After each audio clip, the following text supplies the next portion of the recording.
Good day everyone, it's the Wandering Hermit again. Just out in the garden with the little one this morning. It's a lovely morning, so I thought why not be outside, listen to the bird song for a bit. Let the small one burn off some energy. But whilst I'm here, I just thought I'd do a quick video on something that I've been thinking about the last couple of days. And it all comes from a conversation that I was having, I think just yesterday. And it's to do with the myths surrounding the shamanic practice, shamanic path. Now, when I say myths, I'm not talking about like mythologies and folklore. I'm talking about common misconceptions and common misinformation that's put out with regards to shamanic practice. And you know, compared to some people who are, you know, out there on the path doing the work, compared to some, I've not been doing this for very long, but for the time that I have been doing it, I've made a few observations, and I've come to a couple of things that have really started to not annoy me, but worry me with regards to the community and the path. All right, Squish. Yeah. Hello. You gonna say hi? You gonna say hi? Look. Say hello. Say hi. Right, and really it came to a head for me fairly recently when I was doing a guided meditation for a person, and their energy centers were all blocked up, and they were just, it was causing all kinds of problems. So I was, you know, preparing to do this meditation with them. And this person said to me, how long do you want me to fast for? I was like, what do you mean? He goes, well, you know, doing this kind of work, don't you need to fast beforehand? So, in some cultures, yeah. In others, no. For this particular, you know, piece of work, this particular piece of practice, I would say it's not necessary. Now, in my practice, I don't know whether I'm just playing a fast and loose. Maybe some people think I'm not doing it properly. Makes no odds to me. I don't really care. I do what feels right to me. I do what my intuition tells me to do, because I know that the intuition is you know, it's my own spirit, or it's the spirits that are helping me, giving me information. So if I'm conducting a particular ritual or a particular practice, and I think, well, there's no need to fast for this, then I know that that's the way it should be done. But it's just got me thinking, like, what made you think that you needed to fast for it? He goes, well, anyone else that I've spoken to who does any kind of shamanic practice, they say you have to fast beforehand. It's, you know, it's a necessity. You have to do it. All right, well, no, you don't. Because when you break it down, fasting in shamanic practice has one of two functions. The first is the practical function of, you know, starving the body. So that in preparation for using plant medicine and things like that, you are, one, less likely to vomit as a byproduct of it, or if you do vomit, it's not going to be as unpleasant. And second of all, your body will absorb and make use of the plant medicine a lot faster if there's nothing in your stomach. Okay, so that's the practical one of the practical purposes for fasting before shamanic ritual or shamanic meditation or anything like that. The second practical reason is quite simply prolonged fasting, making yourself hungry. You know what that does on the biological level? It puts your body into panic mode. Okay, you go for so long without food, you go past the point of being hungry. The body starts to use up, well, first of all, whatever carbohydrates are stored in your body. Right? Gets rid of those first. Second of all, your body will, after it's used up all the carbohydrates, will say, right, what can I burn next? Fat. There's loads of fat in your body. Burn all the fat next. Once all your fat reserves are gone, what happens next? What's left? Proteins. Those proteins that are left in your muscle mass and everything else, right? So the longer you fast, the more likely it is that your body will start to eat away at the proteins in your muscles, which is why you start to become weak and emaciated and things like that. That's why you see a lot of people who are going through famines and things, you know, prolonged periods without eating. They are skeletal. You can't see any muscle definition on them because all that muscle has been eaten away by the body trying to survive. Now, all of this biological process that's going on sends a signal to your brain to say, I'm going to die. I don't have food. I'm going to die. What do I do? You start to panic. And when you panic, your brain waves go into a higher state of vibratory frequency known as the gamma state. It's what they call the ecstatic state. So that it basically induces delirium. So that if you are then sent off into the middle of nowhere to go and seek a vision, for example, what in some cultures is called the vision quest, that's, you know, your body is in a state of stress. You put your body and your mind into a state of stress and you go into survival mode and you become delirious, and it's a means of artificially inducing a vision. So, you know, that to me, one, is dangerous. I understand the practicalities of it. I understand the method behind it. I understand the symbolic significance behind it. Because you put yourself in a state where you are on the border between life and death. But for a straight up energy healing or an energy realignment, a guided meditation to, you know, go into your energy centers and realign them and clear them of blockages, right? That sort of practice is not necessary. So yeah, this got me thinking, why would anyone tell you that you have to fast for something as simple as an energy healing or an energy realignment? And I realized, well, is this just down to a simple misinterpretation, a misunderstanding of certain indigenous practices that, you know, they're getting these ideas from and they're just taking it out of context? That's fair enough if it is. That just lends itself to, you know, the lack of knowledge or the lack of experience of the practitioner, which, you know, we're all on our path at different levels. Some of us are just starting, some of us are finding our feet, and that, you know, that's okay. But the other explanation for that is it's someone who knows that it's not necessary, but still puts that information out there for the purpose of what? Making themselves seem more attuned, more enlightened, more practiced, or whatever. I don't know. Is it a means of trying to discourage the person from engaging in the practice, testing them? You know, as the patient coming to the shaman, surely you'd be like, well, if I've got to fast for like 5 days beforehand, I don't think I could do that. I don't think I've got the willpower to do that. I don't think it's worth doing that. Is that a means of, you know, weeding certain people out, whittling down the list of people coming to you for help? I don't know. Is there a nefarious purpose to it? The other thing that sprang to mind when I was discussing this with my wife anyway, was general attitudes of certain shamanic practitioners that I've come across over the years. And it makes me laugh, really. I shouldn't laugh because it's not really something to laugh about, but when people say, oh, the shamanic path is hard, it's not for the faint of heart, you know, it's a tough life, it's a tough path, blah, blah, blah. Well, that's true, yeah, I'd agree with you on that. My question to them is, okay, why is it difficult to you? What would you say is the most difficult part of a shamanic path? Because for me, the most difficult parts of a shamanic path are things I've touched upon in other videos. Spirit attachments. If I'm working with a person or a place that has a spirit attached to it, an invasive spirit, a parasitic spirit, whatever, when I start working to clear that, it pisses the spirits off, right? They don't like it.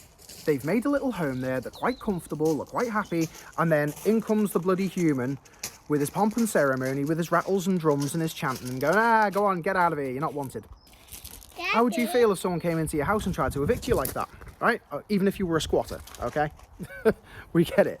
They're not meant to be there, but they don't understand that. So the spirits get annoyed. And of course, what do? They lash out. They latch on to the next thing available that they can get hold of, which is usually me. And then I've got to do cleansings and removals on myself, which sucks. I mean, that doesn't always happen. I mean, sometimes you're able to remove a spirit safely and, you know, send it back to the world, send it back to the earth to be cleansed and transmuted, which is great. That's the way it should go at the best of times, when things are going right. But it doesn't always work like that. Instead, you end up with this pissing annoying little parasite latched onto you, draining away at you. Often you don't notice until you start exhibiting symptoms of spirit sickness, right? Then you're like, okay, something wrong. It's probably from that. All right, I'll sort it out. And then you've got to set up and do a whole bleeding ceremony just to get rid of this thing, right? The other thing I find difficult, not just spirit attachments and spirit invasions, but just picking up on everything else around you. Now, as I've mentioned in a previous video, shamanic practitioners typically are empathic to some degree, whether it's emotionally empathic or what. Now, in my case, I am biologically empathic. So if someone is experiencing pain or discomfort, headaches, nausea, anything like that, typically I pick up on it and I feel it as well. Like, yeah, you've got something wrong with your left knee, haven't you? Or you've got something wrong with your stomach, haven't you? Yeah, or you get really persistent migraines. Yeah, I can tell. Why? Because I'm feeling it. All right. That's okay in the work because it's useful. Outside of the work, not so much. You can be walking down the street, someone can be walking down the road and he's broke his leg 2 weeks before and he hasn't gone and got it seen to, and it's still giving him absolute agony, but he's too stubborn to go to a doctor. Suddenly, my leg's playing up and I can't walk for the rest of the bleeding day. Right, okay. I wouldn't know who it is to go and to try and help them to alleviate their suffering in order to alleviate my own. Because ships passing in the night, isn't it? They're gone. I'm probably not going to see them again at all. Or if I do, it'll be like in a year's time, again in passing. How are we supposed to deal with that? That's a difficulty of being a shaman, right? Or being a shaman, working shamanically, okay? That is what indigenous shamans mean when they say that it's a difficult path, it's a difficult life, okay? You experience phantom illness a lot. Fortunately, in my case, I don't get it very often. I get ill more since starting the shamanic path than I did beforehand. But you could just put that down to age. I don't know. Yeah, what bugs me and kind of worries me is that a lot of these shamanic practitioners that I've met over the years, even people are seeing groups online,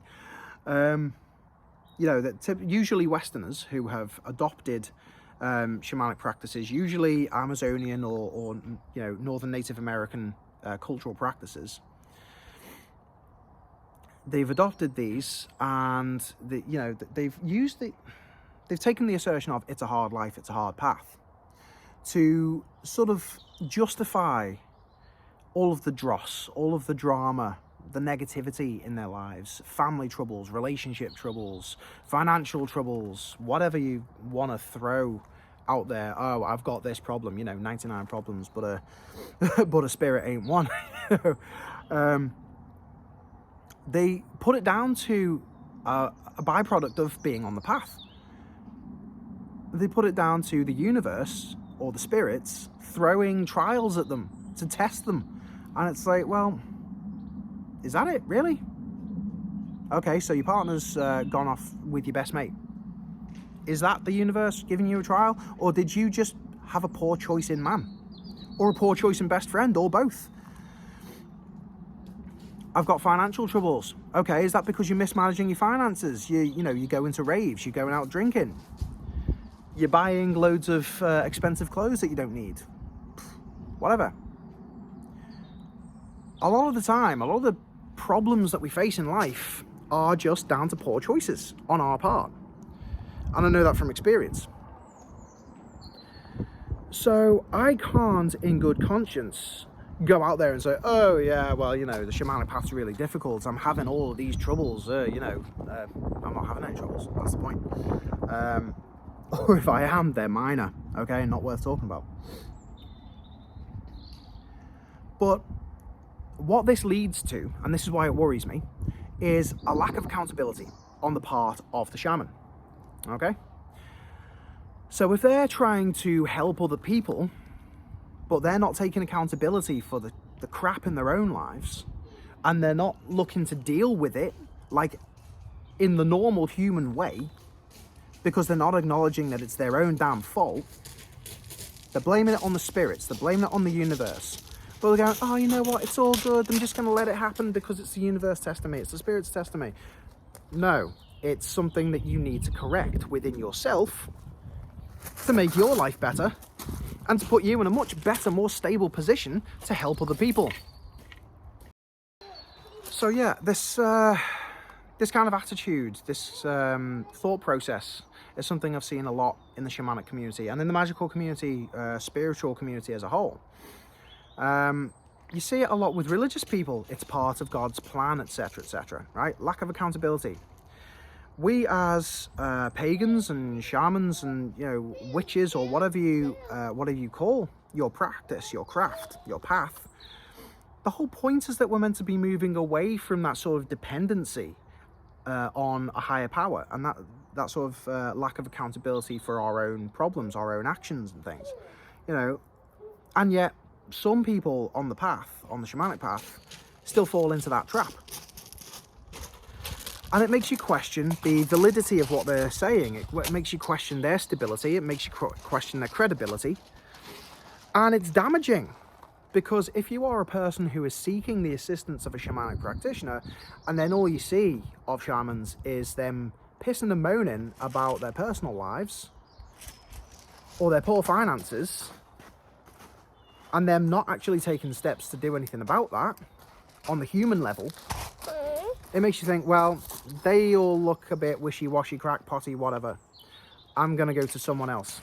I'm going to try something else. And it's damaging for the rest of us. It's damaging for the community as a whole. It makes us all look bad. So that would be my message to other shamanic practitioners. Deal with your own shit first before trying to deal with anyone else's. That's why I've not been working shamanically for a couple of weeks, because I've fallen into a bad patch and I've needed to sort my own head out before I can do anything else. Now I'm coming out of that. Now I'm quite happy. I'm finding that, yeah, I'm in the right headspace to try and help others again. Another problem that's arisen for me anyway, and it's not something as major, not as worrying, is gatekeepers on the path. You know, you get these people who've been doing it for years and years, and they've trained under an Amazonian, fucking medicine man, or they've gone to Tibet and trained under a monk or something like that. I don't know. You know, you get all these people who say, you're not a real shaman unless you have, you know, been trained by a professional shaman. You know, you have to be an apprentice first. Or others say you have to have had a severe trauma for you to be a shaman. That sort of attitude really worries me as well, because when I was first stepping onto this path and I was reading posts by other people, I was reading articles, reading books on the subject, trying to understand what it was I was being called to, it was really off-putting to see that, where people are saying, oh, you need to have been trained by a shaman. It's like, I live in northwest England. Are there any shamans around here? Actual professional indigenous shamans? No, there aren't. Am I going to be able to go off into the middle of Siberia and, you know, work with one of the Manchu people, or the Tungus, or the Sami, you know, in Finland? Or can I go there? No, it's not financially viable for me. I don't have the time to do that. Where am I going to find a shaman to train under? I'm not going to go to the Amazon. What the fuck? You know, that to me is just a means of people saying, well, I'm a real shaman because I've gone and trained under a fucking, you know, Hivaro medicine man. But you haven't, so you're not. So ha ha ha ha ha ha ha. You know, I'm the qualified one, that sort of crap. It's just a means of separating and elevating the individual above others. And that's just all ego nonsense that needs to be done away with. Those people who say you need to have had some kind of trauma or severe illness or a near-death experience to be a shaman, well, again, in some cultures, that is what marks a person out as being chosen by spirits. But it's not necessary. Now, I've had 2 very traumatic experiences in my life. One was just generally traumatic experience. The other was a severe medical condition, which was unexplained. They still don't know what it was. Either way, right? I've had 2 such experiences in my life, and that to me was a sign of me being marked out by spirit to do something for them. But I wouldn't say to anyone else, nah, you've not had a near-death experience, so you can't be a shaman. No. Because it doesn't work like that. You can be trained as an apprentice, right? That's valid, because you've got the knowledge, you've got the experience, you've had the guidance. You can be chosen by spirits through your trauma or your near-death experience or severe illness or whatever, right? That's valid, because the spirits will then teach you. Or you could just be called to the path and put in the effort to do the research, to learn the techniques, to practice the techniques on yourself, on others. You gain an affinity for working in a certain way, for working with certain spirits, for using certain tools, right? The chants will come to you, the songs will come to you. The best way to work with your tools will come to you. Whatever visions you want to work with people will come to you naturally, okay? It's all intuition, and that's the spirits teaching you. But that can only be done by you, turning up and doing the work. But all of these methods, all of these means by which we then identify ourselves as shamanic practitioners are valid, equally valid. So when you get people saying you can't be a shaman unless ... that is nonsense. Anyone who tells you that is just a gatekeeping bastard who needs to be ignored. You don't need people like that in your life. You do you, follow your own path and let the spirits guide you. That's what it's all about. So for now, I'm going to leave it there because I've rambled on for too long.